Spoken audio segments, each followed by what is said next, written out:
welcome to my channel. My name is David.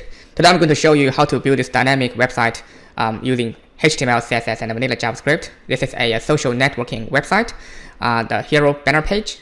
So when you look at the banner page, you will find that this navigation on the left is hoverable. So you hover the mouse on it, the color changes. And when you hover on the button in the content part, the button's color changes as well. Amazingly, you will see a dynamic gallery on the right hand side move up and down. So in this video, I'm going to show you how to build this gallery using CSS Grid, and this is no third-party library behind it. Purely CSS Grid will allow you to build these amazing things. And also, when you look at the right top corner, you will see that there's a button that will allow you to toggle switch between two different themes, the light theme and the dark theme. Currently, we are on the dark theme, but when you click on this button, it will allow you to change to a white theme or a light theme. So in this video, I will show you how to simply use vanilla JavaScript to create this theme switchable website. And also, when the mode switched, you will see that the font size and color changes accordingly, just matches with the white background. And also, the color picking for the button is also design skills. You're gonna have to pick the suitable color that matches both light and dark mode. So for this one, I picked the golden yellow and also the light and dark blue. These two colors matches both light and dark theme. So when we switch back to the dark mode, you will see the color stand out perfectly. In the light mode, all the colors works all fine. So not only this website works on the full page. If I turn on the mobile, you will see that this is an entirely responsive website with the amazing gallery showing on the top and also the main content showing down the bottom. So it's also light and dark switchable on the mobile side. So if you click on the button, you will switch to the dark mode. And also for the navigation button, it's hidden on the mobile side, but the navigation button, instead of putting it on the top corner like what we did conventionally, I put this one in the bottom right corner over here. So when you click on this navigation menu button, it will show the navigation as well, and also with the light and dark switchable button showing on as well. So if you click on that again, the background theme will change with the navigation menu leaves on. So I close this off, you will see the mode has changed to light.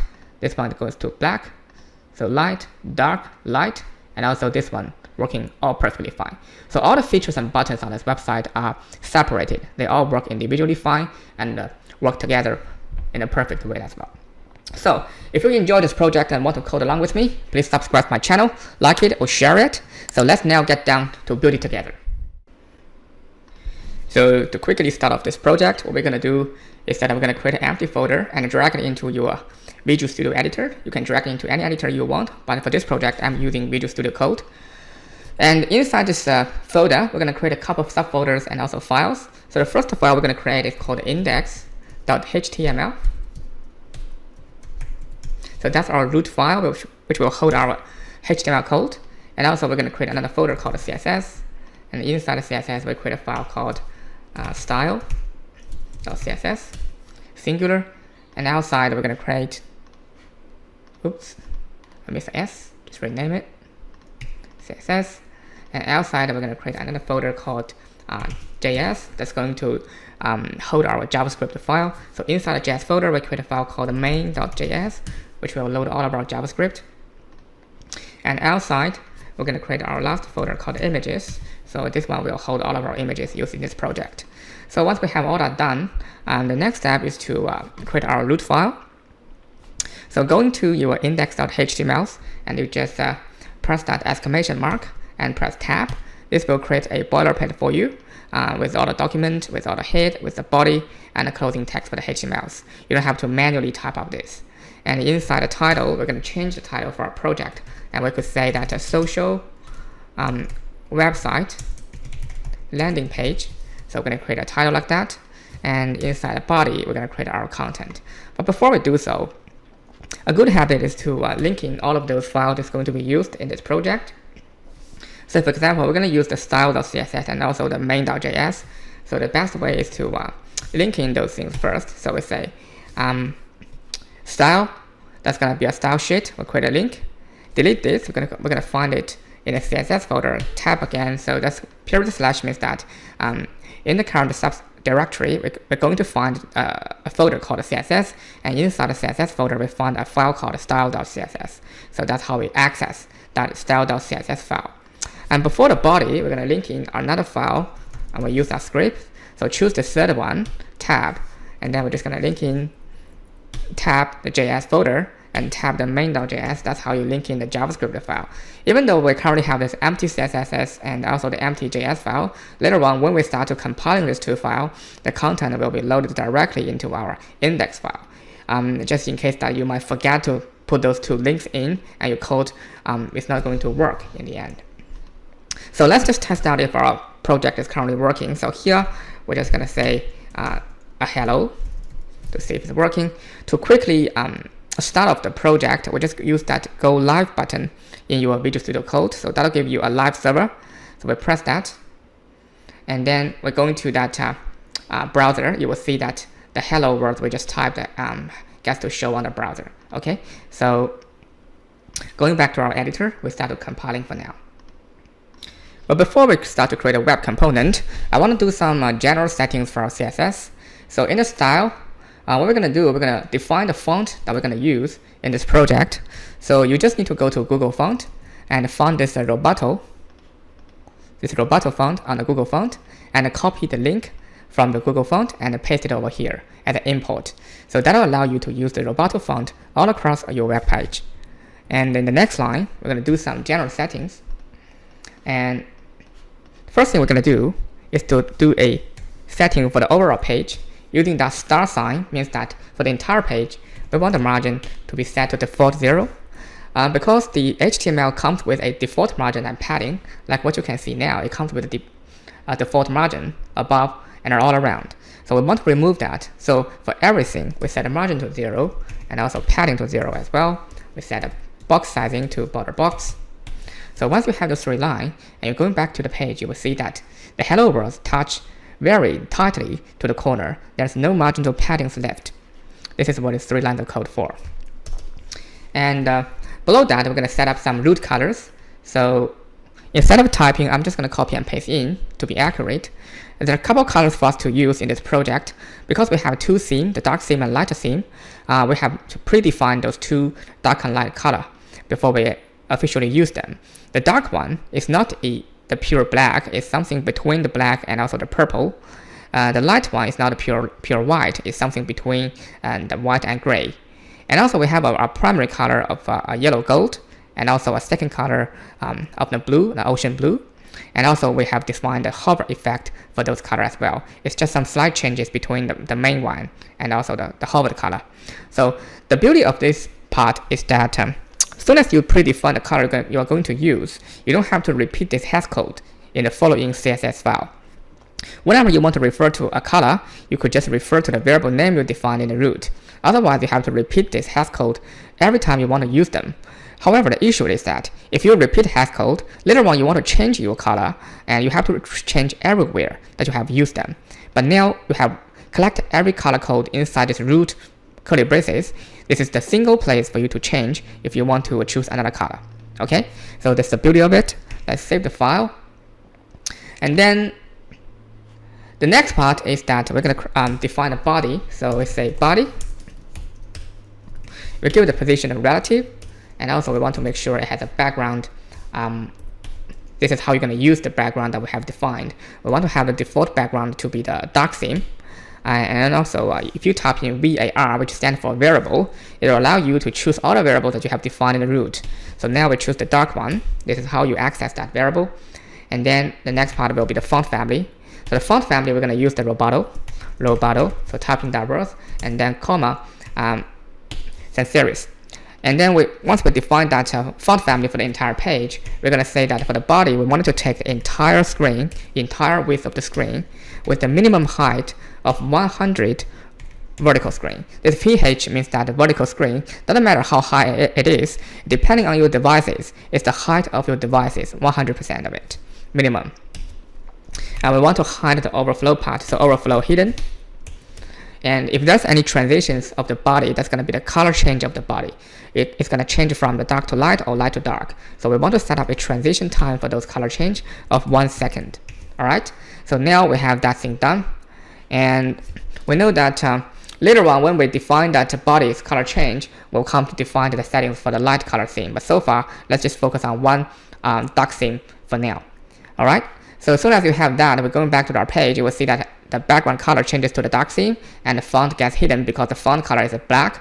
But it is still there. You can see once I highlight it, it can still show, but it's not that visible because there's no sufficient color contrast. Okay. So as soon as we have the CSS done, we're going back to our index file, close this off, and now let's start to build our web component. The first web component, if you look at the original project, is going to be our header, which is this part. This is the header part. So what it contains is that it contains a logo and also a small navigation, a sign-in button, and also the most importantly, our theme sweepable button, which is the sun and moon. And we're gonna build all of these things in the header part. So going back to our project, delete that line, and we create a web component called header. This is a HTML tag. It comes in with a header tag. Inside it, we want to divide a header into two parts, the left-hand part and the right-hand part. The left-hand part contains the logo and the navigation, and also the right-hand part contains the sign-in button and also the color switchable button. All right. So going back, we're going to say the first part is going to be a div. We call it a header left. That will create the left part, and also down below, we just directly create another class called header -right. So that's going to separate our header into two parts. And in the left part, we have our logo. So here we just say we create an anchor tag with a class name of logo, and that's going to allow us to go back to the home page all the time. So we give the slash represents going back to the home page. And here we just type in our brand name for the website. I just say social. However, if you have your own brand name or you have your logo image, this will be the perfect place for you to put in. Okay. And down below, we're going to create another web component called nav, which is our navigation. Inside it, we're going to create our list. So we have 3 items in that navigation, so times 3. So that'll create a boilerplate for everything. So this is going to give that a hash, and the first navigation is going to be about. The second navigation is going to be features. So we just type it out in.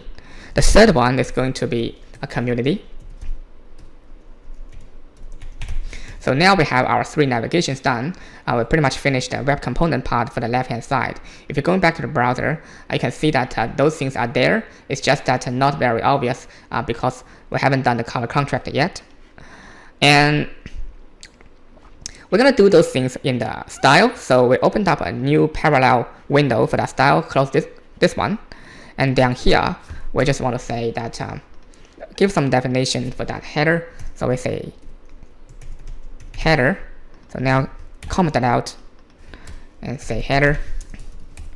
So we want a header to be standing out, always at the top of our website, not going to be overflown by other component, and also a stick to the top. So we give it the position of absolute, and we want to make sure it sits at the top of 0, left 0. It's going to take the whole width of the screen. So width is going to be 100%, and also we wanted to display flags because we're going to allow those 2 parts to be spread out on 2 ends, one on left end, the other one on the right end. Okay, so that's going to be a display flags, and we say that justify content space between, not space around. Space between allows the item to touch the end of each edge. Space around will give some margins on the left hand side and the right hand side as well, which is not perfect.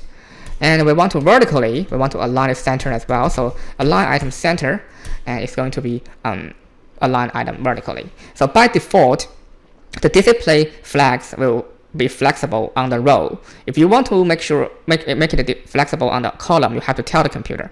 But so far, it's by default flexible on the row. So we align those things in the center, and we also want to make sure we give a padding to our header, not a pad. For vertically, we want to have 30 pixels, and horizontally on the two sides, we want to have 100 pixels padding. Index, the most key part, will give the 1000. This index will define the layer of your web component, because we want the header to be sitting on the top of everything. So we give a really high number for the index. So anything sitting below that is going to have a lower number of index. Say for example, if you want your banner page sitting below that header, your banner page index is probably going to be something smaller than 1000. Could be 900 or 800. It's up to you. This number is really meaningless, but the order of the number means something. The higher the number, the topper the item will be, okay? And we'll have that done. Going back to the browser, see that we already have that margin, but it's just alignment isn't correct. So our next step is going to finalize the right-hand part and do the job together. So we're going back to our index file. On the right hand, we're going to have a sign in button. So here we're just going to say give that a anchor tag. We say sign in. Give a class name sign in. It's also going to be a hyphen, and inside here we say sign in. Okay, so now we have our button components done. And also we are going to have another two buttons. One is called one is the sunshine, the sunlight button. The other one is the moon button, which respectively represent the light and dark mode. So to have those icons, we're going to use Bootstrap icon for this project. So I'm just going to quickly go to the Bootstrap icon website. So now we are in the Bootstrap icon, so it's very easy to find. You just type in the Bootstrap icon in Google, and you will find the first link will be the result. So once you are in, you're gonna have to import this icon link into your index file first before you can use them. So just keep scrolling down to the bottom until you find the CDN, and the CDN, the first one, is going to be the link. This is the position you want to click on the copy button. Once you copy that, you're going back to your browser, and then you want to put in those links above your customized CSS file. Okay, must be above it, and then you paste it in. So now you can see you have the CDN for the Bootstrap icon, and you have your customized style file below it. The reason why I put it in this order is because your customized file, whatever happened here, will override the previous CSS file. If later on you want to change the settings or the CSS for the icon, to make sure it works, the customized file must come after the default one, so the overwriting could be working. Okay, save it, and now you can access all the icons in the Bootstrap icon database. So we're just going back to our Bootstrap icon, scroll to the top, and there's a search bar allow you. So we just put in sun. I believe we're going to use the sun fill. And then once you're in, you just see that this is the icon component. Copy that to your clipboard, going back to your editor. And now here we're just going to do another one called anchor tag icon light. So give it a class name, and then inside here it's going to be the hyphen, and we're just going to do that. So now you have your icon there. And the next one, we're going to do another anchor tag and give the new class name called icon dark tab hyphen. So now it's there, and then we're going back to the icon part. So here we're just going to say moon, and we're going to find the moon fill, or you want to use the standard moon, that's going to be okay. And then we copy that icon, going back to the browser, paste it in. So now we have our both sun and moon icons for us. So the right hand part contains those. Later on, we're going to set the default settings for those two icons, because only one of those light and dark icons is supposed to show at a time. We're not going to show both of them. But so far, we're just putting it in together. Okay? So now once we have that done, we're going back to the browser, you will see that everything is supposed to be there. This is our sign in button and two icons. That's our logo and all the navigations. The next job is to go into the CSS file to do some bit more settings for those components that we just built. So we say for the header left and the header right, we're going to set some common features for both. We want them to display flags as well. And we want to justify the content by space between.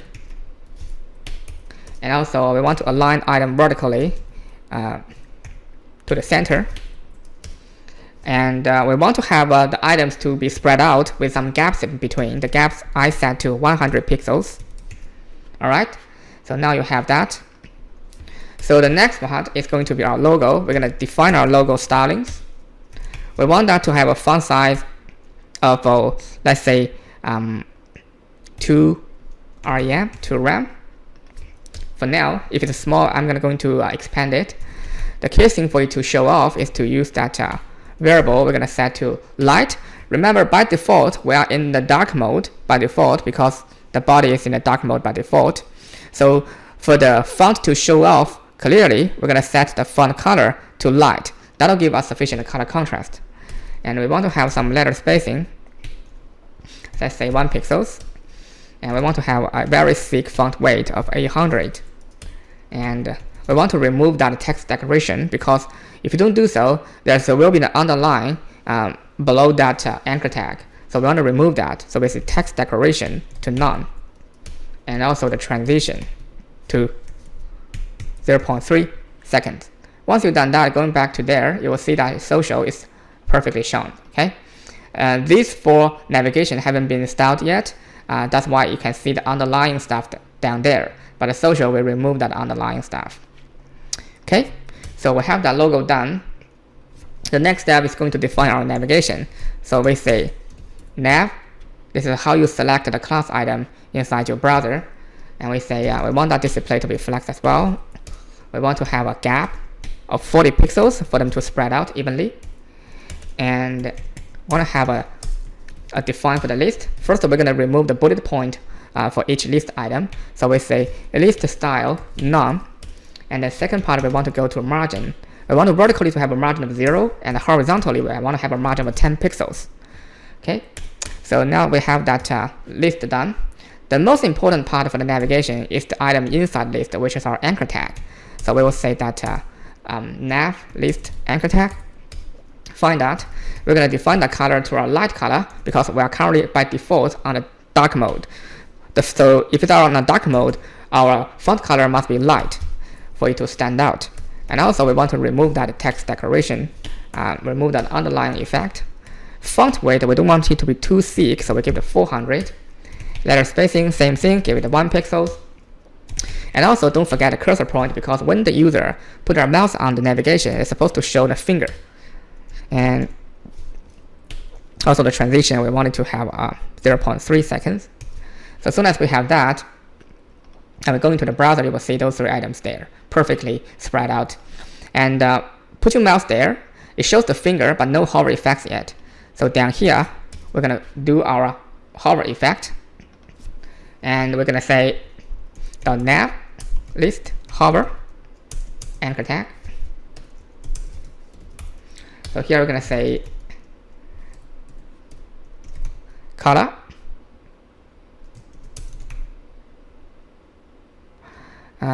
Let's say what's going on here. Oh yeah, there's no comma. So we're going to say color. Now we're going to choose another color. Instead of using the primary color, we're going to use the primary hover color, which is more obvious. This color. So now we're going back. If you hover on it, you will see the color of the font changes to that gold color, which looks good. Okay. So we have our navigation done.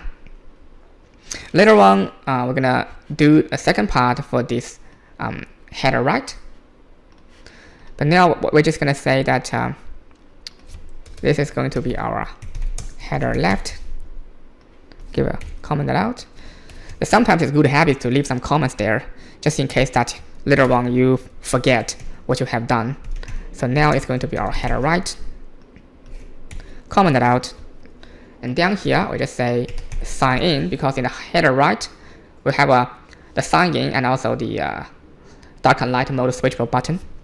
So for the sign in, we want to have a font size of 1 rem. And also the color, same logic. We want it to be light because we're currently by default on a dark theme, dark background. And we want to have a font weight of slightly thicker font weight of 600.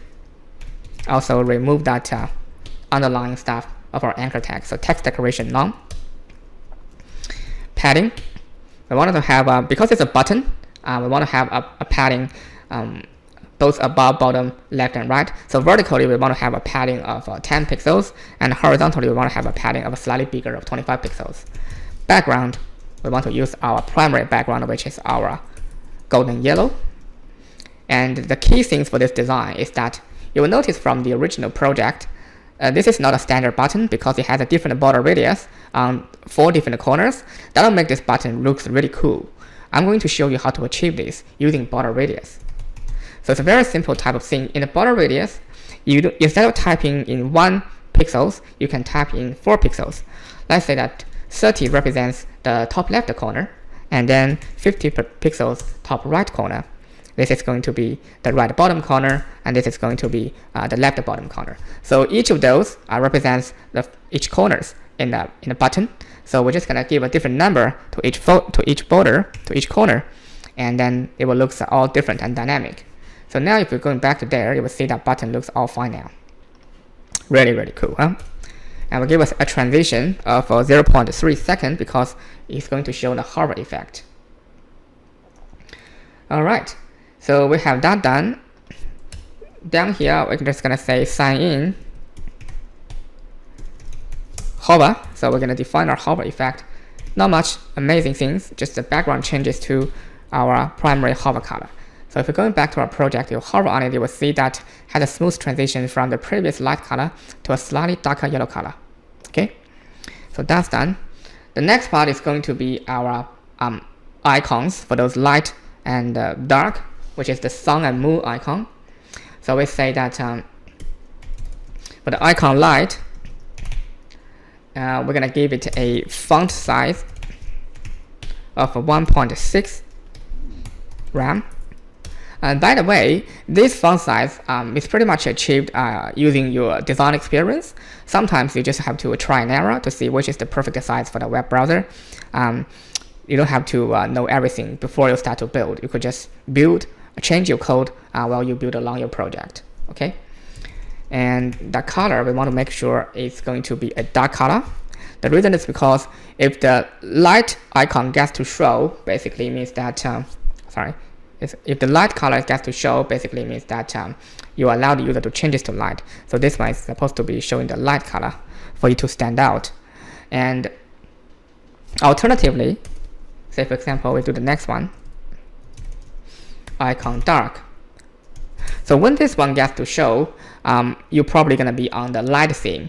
If you're on the light theme, you want to show this icon in a dark color, right? So the color of it must be the opposite, dark. So that's the logic behind it. And the font size is going to be the same, of 1.6 RAM. However, we only want to show one icon at a time, so we're going to display this one as a none. So the light one will show, because we're currently on a dark theme, we want to show the light icon, which allows the user to change from the dark theme to light theme. Now if you're going back, you'll see that in the dark theme, you want to show the light icon. That will indicate the user. When you click on this one, it will bright up the entire page. Okay, it has to be the opposite. And whenever the mode change, these two icons will be changeable as well. But we're going to achieve those things later on in our JavaScript once we get down to that stage. So now let's go back to our browser to see it again. It's pretty much our header part. We haven't done a JavaScript yet, but we're going to do it in the last. So this is the header section we built so far. The next part we're going to build is our banner part.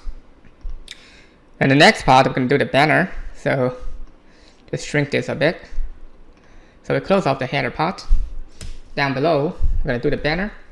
It's saying that div.banner, create a class name. And inside the banner, if you look at the original project, we'll see that it's been divided into two parts. One is on the left, the other one is on the right. So on the left is the content. On the right, we will have the gallery. So design the same.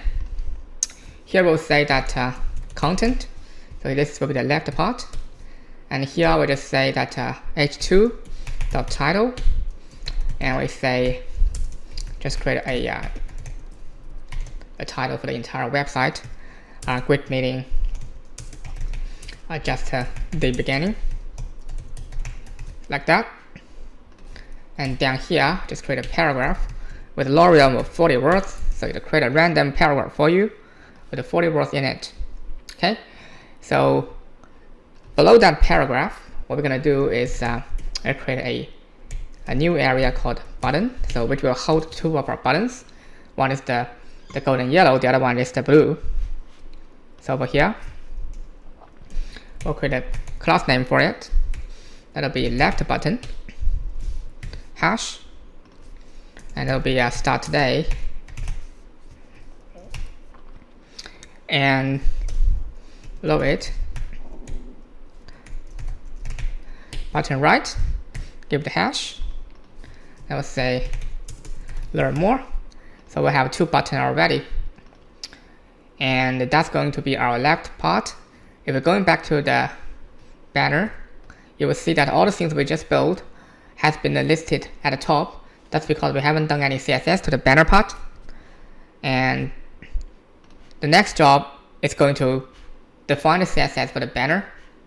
So here we just say create a banner and comment it out. Shrink that a bit. And define that class name as a position relative. Make sure the banner takes the entire screen width. I want to make sure the height is 100 VH. We wanted to have a padding. The padding must match the padding of the header. So if the header has a padding of 100 pixels on both sides, this one should do the same. So that'll be 100 pixels on both sides. This will make you have the perfect alignment on your page. And I want to make sure that it's display flags. Justify content space between, align items, center, overflow hidden, transition half second. So it's like a typical design for the banner. Just make sure that everything is aligned properly. And then for the content part, what we can do here, because the left and right, so on the full screen we make sure the content takes 50% of the width, which is the left.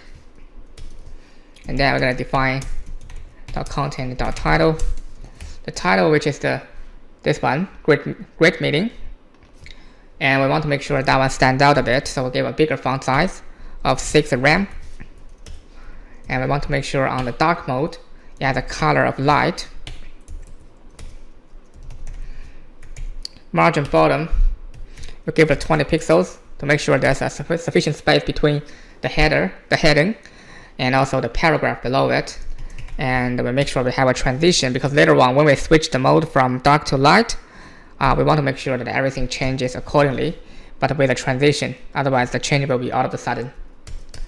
So we have the title done. And if we're going back, you will see that the title is there already, nearly the same, but we'll make it better. And the next web component that we're going to define here is going to be the paragraph. We want to make sure it has a color of light as well, because we're currently by default on a dark theme. However, the font weight, we want to make sure it looks really thin. So give it 250, and letter spacing, give it 1 pixel. Margin bottom, we want to make sure there's a space between the paragraph and also the bottom below. Same kind of logic for the transition. And now if we're going back, you will see this paragraph is there, but the font weight is really thin. And the next job is to define the button, the 2 buttons down below. And that'll be, let's just first create a general definition for both buttons. So we have this is the access, class name button, anchor tag inside it. This is how you access the button anchor tag. We'll say that the text decoration to none. I will make sure the color set to light.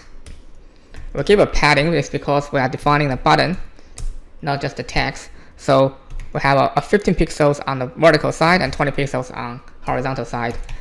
We have a font size of 1.3 rem, and we have a transition of 0.3 second.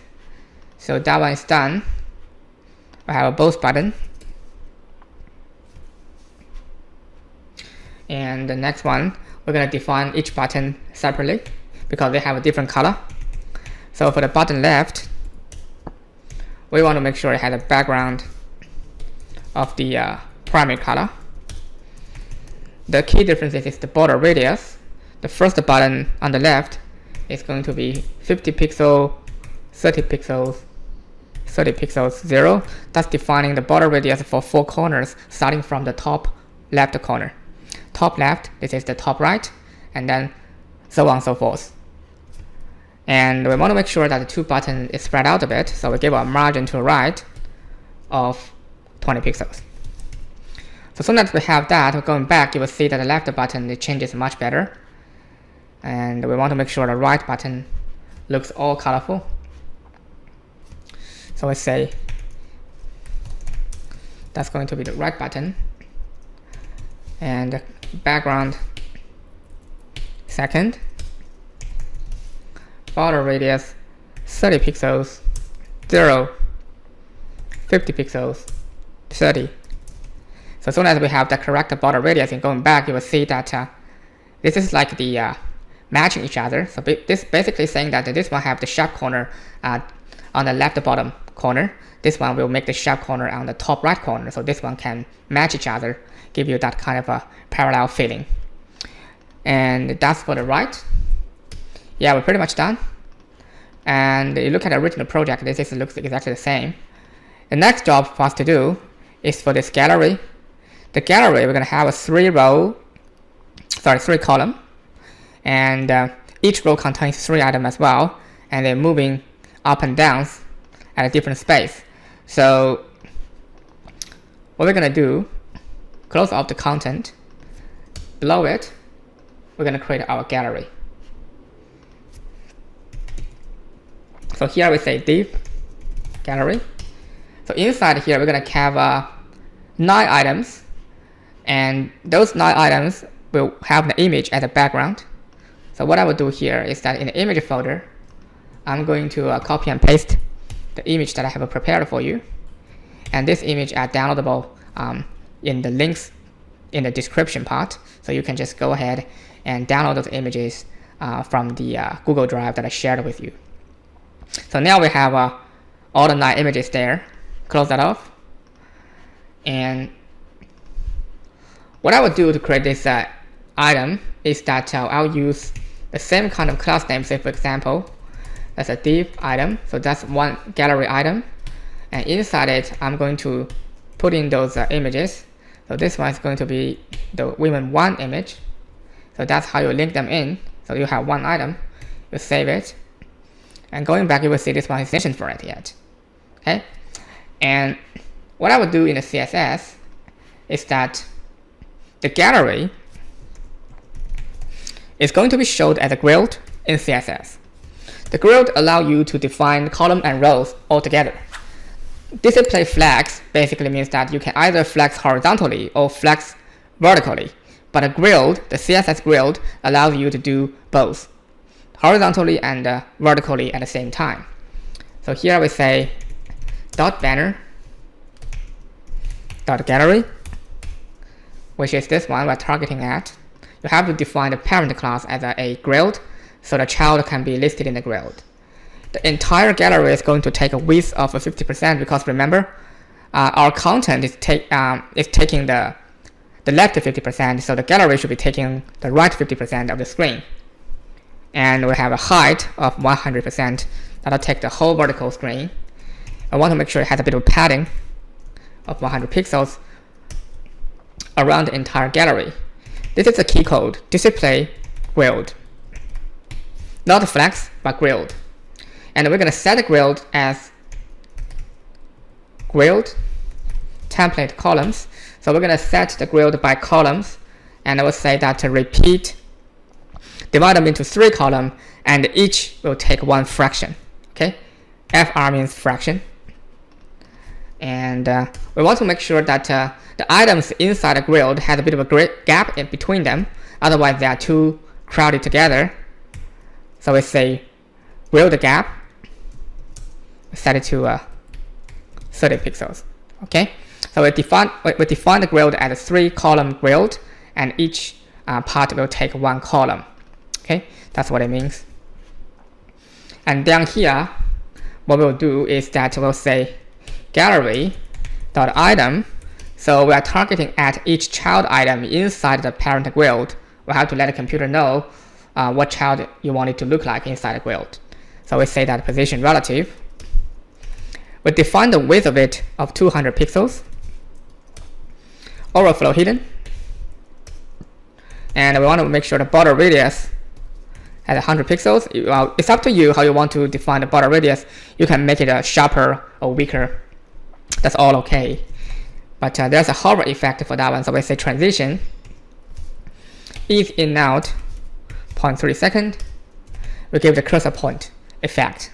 So once you've done that, then you see that this one has been shrink down. Okay, you only take 1 out of the 3 columns. So each item will take 1 out of the 3. And it's going to be spaced out by column as well. Because so far we only have 1 item, that's why it's showing that 1 item only. But below that, it looks like the image is not correct. So we're going to say .gallery .item .image. We're going to define the image inside it with the width of 100% and also the height of 100%. And object fit, we want to make sure it's a cover, and object position center. So that'll make sure the image actually fits into the position. You see, it's a line in the middle, and the image wouldn't be oversized. It shows the content in the middle. Okay, so that's what it do. And also on the hover effect, we want to make sure that the gallery item have the hover effect as well. So when the user hover on it, it has the shining border shown as the box shadow. So we use box shadow. 0030 means horizontally, vertically, we want to set it to 0 and want to have that shadow which extend out of that box by 30 pixels. And the last bit is that you have to define the color of it. We wanted to have a shadow of white, or nearly white, not pure white. So we say 255, 255, 255. But the last bit, we give it a transparent of 0.6. Otherwise, it will be too solid. We want it to be semi-transparent. So now if you put your mouse on it, you will see that amazing hover effect. It's like a glowing out of that screen for that individual item. Okay, so that's done. It's all done. The remaining job could be a bit of easy. What I will do is I'll put in the remaining items in directly instead of typing them, because these are just repeating work. And you have that 9 images here already inside images, so you can just link them in. So below that we say if that's a women 1, 2, 3, 4, 5, that's for men 4 images 1, 2, 3, 4. Save it. We have all 9 items being included inside the gallery. So now if you go back, you will see that all of those 9 items there. But the thing is that they look exactly the same. We want to make sure that some of the items grow longer, take a bit more space than the remaining stuff. We do not want to have those items that looks exactly the same. That looks a bit boring. But if you look at the original one, this one looks cooler because this is longer than the other two. The middle one is longer than the other two. How do we set those things differently inside a grid? It's actually not that hard. So let me just show you. Inside CSS, we're going to define the item that you want to specialize with that special grid setting. So here I will say gallery.item. We use the CSS feature called ends of item, ends of type. Ends of type means that which one inside that list you want. If you say ends of type 1, basically means it's targeting at the first one. Because the item, we have 9 same sort of item inside the gallery, and I want the ends of type 1, which is the first one. Okay, if it's 2, means the second one. 3 means the third one. Okay, so on and so forth. That's what it means. And you use that CSS trick to target the first one inside the gallery of that item, and we want that one, the grid -row. We want that one to have a different grid row, 1/4. Basically means that I want that one start from 1, which is the row 1, and finish at row 3. The 4 is not included. Okay, the slash means the number before the slash means the starting point of the row. The number after the slash means the ending point of the row. So row 1 to row 3. That's how much it's gonna take. So as soon as you have that, once you go back, you will see that thing's there. Okay, this one it gets extended and it takes more space out of the whole. And other than that, the first one, there's another one we wanted to look different, which is the 5th one. So I'm just gonna copy that and change. So the 5th one, we wanted to start from row 2 and finish at row 4. So it's 2 to 4. You have to say 5 because 5 is not included, the last digit. and we go back, you will see so that one, the 1, 2, 3, 4, 5, that's the fifth one, it looks longer. Okay, this is how we're gonna make sure that each individual item takes more row than the standard one. Because by standard, it's just only gonna take one row, but now we can using this special setting, group the row to allow different item to take different row numbers. And other than that, there's another one that is going to be different. I'm just going to copy and paste this one. And that is going to be the 8th one. The 8th one, we wanted to make sure it starts from 3 and finish at 5. So it's going to be 3 to 5 row. And then once we've done that, we're going back, you will see that one is there. So we will have this like a diagonal. On the diagonal, those 3 items looks different from all others. They are longer and they are cooler. Okay, so this is how we have a dynamic setting for the grilled item. And once we've done that, we're only left with one last job, which is the keyframe. The keyframe is used to handle the movement of those grilled items. The first column should move one direction at a certain pace. The second column should move on the opposite direction, like what happened in the original work. And the way to do so is that we define those movement key framework first, and then we're just gonna use them in the code. I'm just gonna copy and paste in those keyframe. One is called a move, the other one is a move inverse. So this one is a move in the one direction. I explain the code for you. Basically, it means that the stage 0%, 100%, and 50% means the stage of the movement. At the beginning, at the end, I want it to move by 0 vertically. Okay, translate Y means that how much you want it to move vertically. At the beginning, at the end, I want it to move by 0, basically stay where it was. In the middle stage, I want it to move by vertically by 100%. It basically means that it moves down by 100%. Okay, moves inverse is the opposite. It's just a negative 100%. It basically means that it moves up by 100%. So as soon as we have those two key frameworks, we can just add those in by simply adding those movement lines there. So we're going to add those in by saying that for the first type, we wanted to have animation effects. We wanted to use the move effects, and the entire movement process takes 5 seconds, linear, and it's going to move indefinitely, means that it's going to move forever. So as soon as it finishes move, it's going to repeat again. So that's what it means. So we have that done, and we go back, you will see that that one moves itself. Okay, so far we're just going to put in those movement for those 3 diagonals item, and later on we're going to add the whole thing in. And the one in the middle, which is the 5th item, we want to move inversely, and if you can see, those things are all together. We better just refresh that so you can see those two are moved oppositely to each other.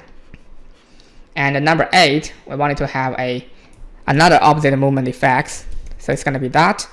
So this is a move, inverse, move, so make sure they are working on the opposite direction. You see, these 3 items are moving on the opposite direction.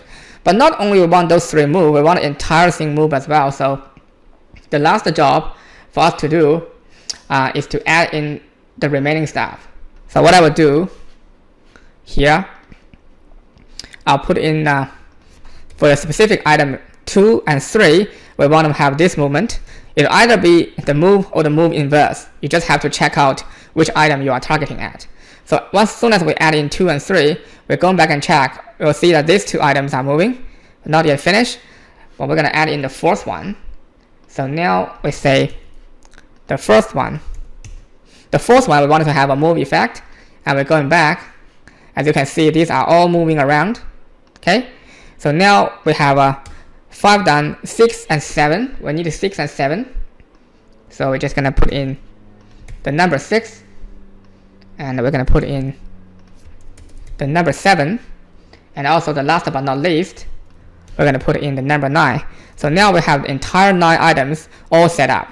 Okay, so we come back to our browser, and you can see those items are moved correctly in the expected direction. Okay, up and down oppositely give you this really amazing interaction. So when the user look at it, they will feel like this is a social networking website that I'm interacting or about to interacting with other people. Okay, so we're nearly finished. So this is going to be the right hand part for the banner, and the last bit on the browser is going to be this chat icon. So we're going to create a chat box for the user to click on if you want to contact the service to obtain more information directly. So what we can do here, close off this content. That one is done. Gallery is closed off. So the thing is going to be outside the banner because we do not want to put that chat inside the banner. So we say here we create a separate one called div.link. Inside here we say anchor tag, give the class name of chat. And we want to have a chat icon. So we're going back to the Bootstrap icon where we say chat. And let's see which one is better. So this one is a chat code. We copy that one, going back and paste it in. So done. Okay. So that's the icon. Below that, we're going to create a paragraph called join on us now. So now we have that. So you have the link done. And then in your CSS, we're just going to define a bit for the CSS because so far, if you look at it, it's not anywhere because the color is probably going to be very dark. It's hidden somewhere in the browser. We have to locate it. The best way to put things in the expected position as you want is to use position absolute. Absolute means that it's absolutely going to be there. Very, very straightforward syntax. Okay, and it's going to be position absolute. I want to make sure it's absolute by reference to its parent component. That's why I put it over here. Because if you look at the link, its parent component is not the banner. They are in the same kind of a level, right? The link's parent component is body. So it's going to refer to the position of body to put its own position. We set it to position absolute. We want it to be left 100 pixels. That's going to be 100 pixels by reference of the parent component body. Okay? And we want to make sure it's a bottom 100 pixels. And once we've done that, we save it. Hopefully it can be somewhere. Yeah, this is our current project. It's not very obvious, but it's there. You can see join on us now. It's been located at the left bottom corner, 100 pixel, left bottom. And it doesn't look nice because we haven't changed the color yet. But so far, we're just going to say, make sure they align properly. We give the display, we want it to be inline flex. And justify content, center. And align items, center as well. Gap, 20 pixels. Z index 1000. The reason why I give a high number of Z index is because I want it to stand out all the time so the user can constantly see this chat icon. So now it's there. It's aligning horizontally. You guys can see those two things. And the next one is going to change the color of the paragraph inside the link. So we say link paragraph, link P, and we want to make sure its color is a different one. It's not the one that we predefined. Well, you can put this color hex code inside the root, but I'm just gonna put the code directly over here because we're only gonna use it 1 or 2 times. It's not gonna be very repeatable. 1. So it's like a sort of like a color between our background color and also the white one. So it has a very weak color contrast, but it's good enough for user to see. Looks cool as well. And down here, we're going to define our chat, which is the icon. We wanted to have a bigger padding of 25 pixels. And we want to have a background color of the same. So it's going to be 3E, that one there. Yep. And we want itself to have a brighter color to be different from others. So that's going to be a bright green, F946.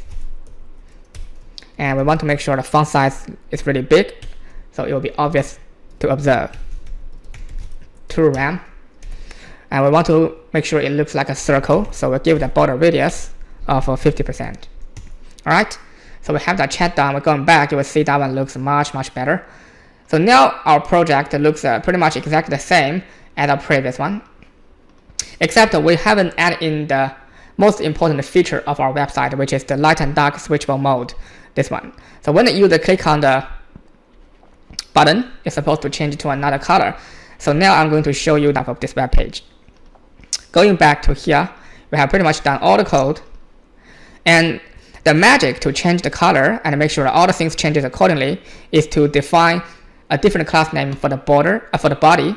So when the body is on a different class name, we're going to turn on the light theme. When that class name gets removed off, the body will go back to the original theme. So that's how we design it. So here, inside the body below that body, we're going to do a different more job. We'll set a new class name for that body by saying body.light. If it's on the light mode, originally the background for the body is going to be the dark color, but now since it's on the light mode, we say that we change that background color to light. Okay, so now if you go into the body and you add on the class name of light and save it, and you will see the things going to light, right? And that button is there, that button is there, everything you wanted to show is there. However, some things got hidden. That's because in the dark theme, a lot of things will show itself in white for the reason of color contrast. But now when we turn on the light mode, the original color of white will be hidden because there's no color contrast. And so we have to do a bit of more CSS setting for those things to make sure they are presenting themselves directly, dynamically. So down here, let's see which one needs to modification. The logo is disappearing, so we're going to set something more for the logo. So below that logo, we're going to say body.light logo, curly braces. We'll give it a new color of dark.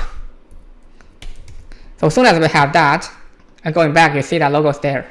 Okay, this is how we define things dynamically. And the next one we're going to change is the navigation. So far, the hover effect is working because the original color has been set to white. So when we're not hovering on it, it's disappearing. And we just look down, further down, until we find that position where we can change it. So it's going to be the nav list anchor tag. So below that, we're going to say on the body light, we're going to say this one is going to be different. We set the color to dark. So now you'll see the navigation is there, but the hover effect is gone. Well, we have to reset it so that the hover effect as well. And that's going to be very easy. We just copy that, paste it in. So when the body is on light and the list is on hover, we want to both make sure they have the same thing. You see, the hover effect is back. Okay. The next part is going to be our content. Here on the left, the title is gone, the paragraph is gone. We want to put those things back. And that is going to be inside our content.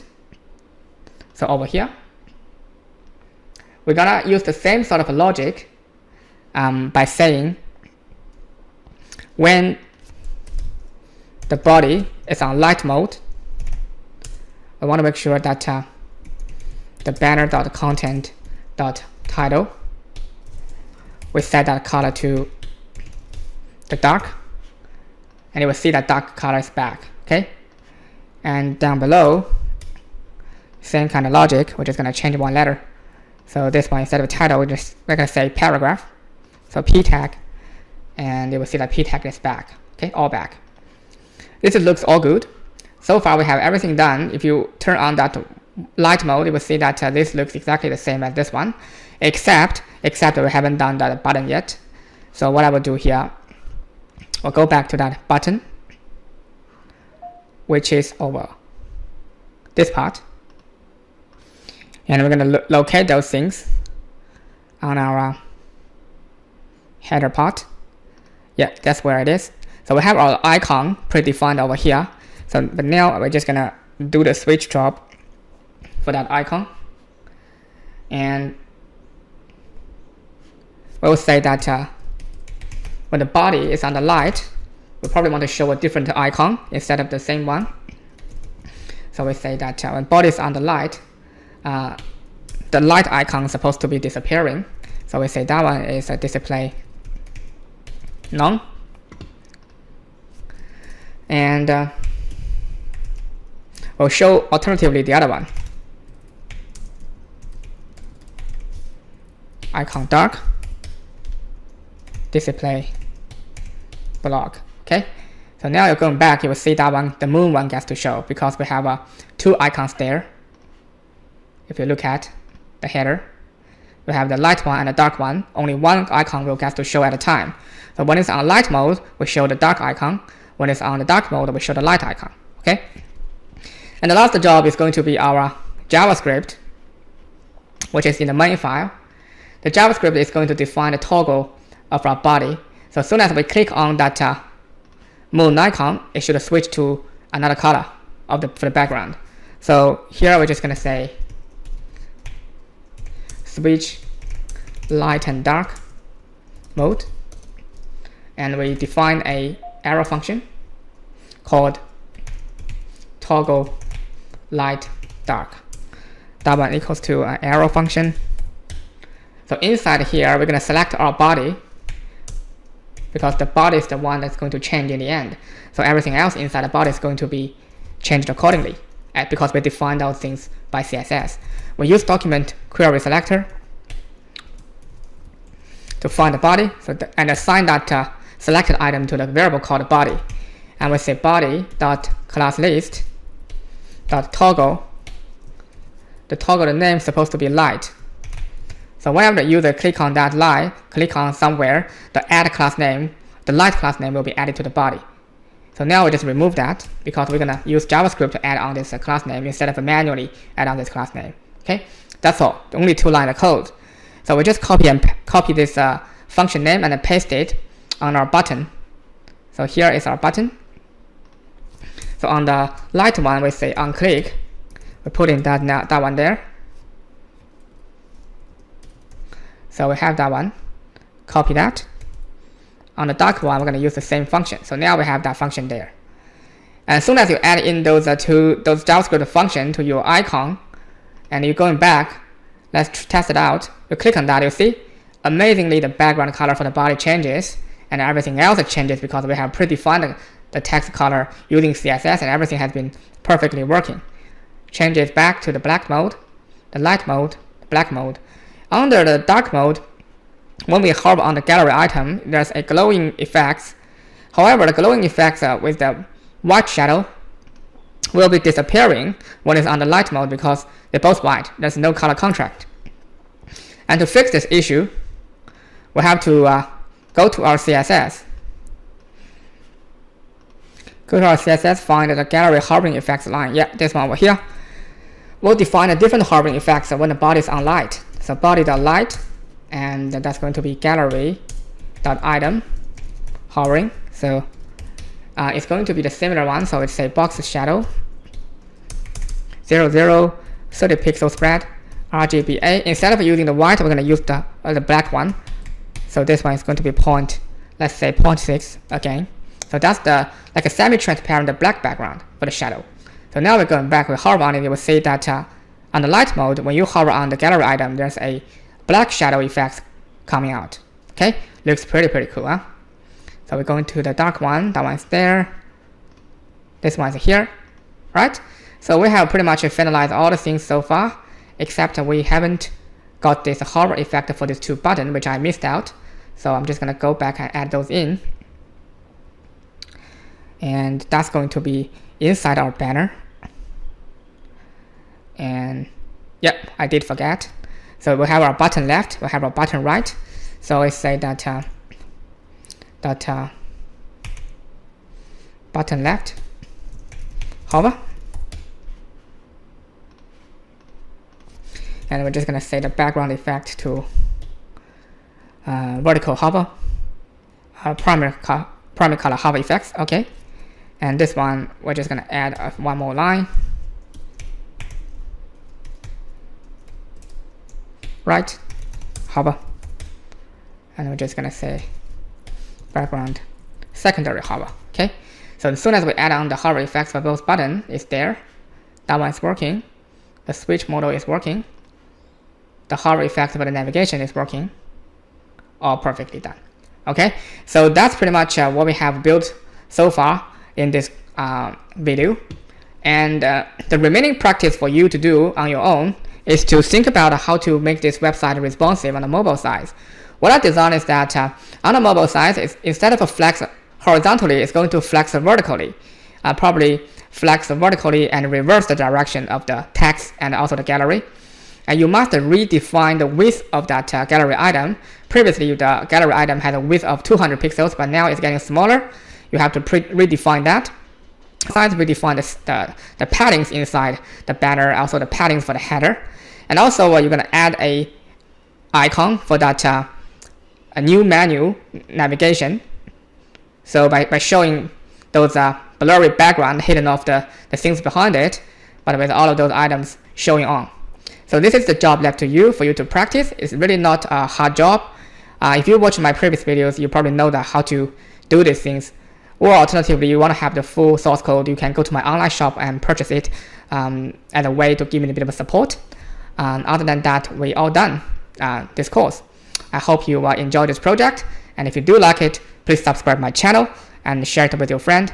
And I will see you in the next video to show you a more exciting and creative project. Bye for now.